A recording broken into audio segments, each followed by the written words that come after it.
în momentul în care am intrat la liceu, am zis că vreau să-mi fac o trupă. Deci ne-am format în clasa 9. Eu, în momentul în care am intrat la liceu, am zis că vreau să-mi fac o trupă. Cântam de ceva vreme și voiam neapărat să cânt.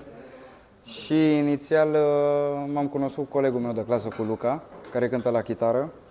Și aveam nevoie de o voce, l-am găsit pe Instagram, am văzut că e cu noi în liceu, i-am dat un mesaj, ne-am văzut și am repetat noi trei pentru prima dată, câteva piese, niște cover-uri și apoi, ulterior, ne-am mai găsit alți membri cu care am cântat, care s-au mai schimbat și în final am ajuns la formula asta. Deci, Bitagora, pentru noi, consider că reprezintă un sprijin și o susținere nelimitată întotdeauna. De când am început să cântăm, am cântat pe instrumentele lor, am crescut și ne-am educat muzical și am învățat să cântăm împreună pe instrumentele de la Bitagora la liceu.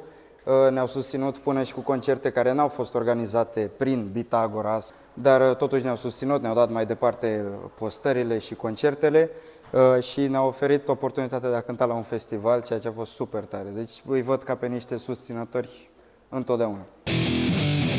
Păi să avem cât mai multe concerte, să avem cât mai multe piese lansate, să avem un public pe care să-l considerăm dedicați, care să ne știe piesele, să ne susțină și cam atât.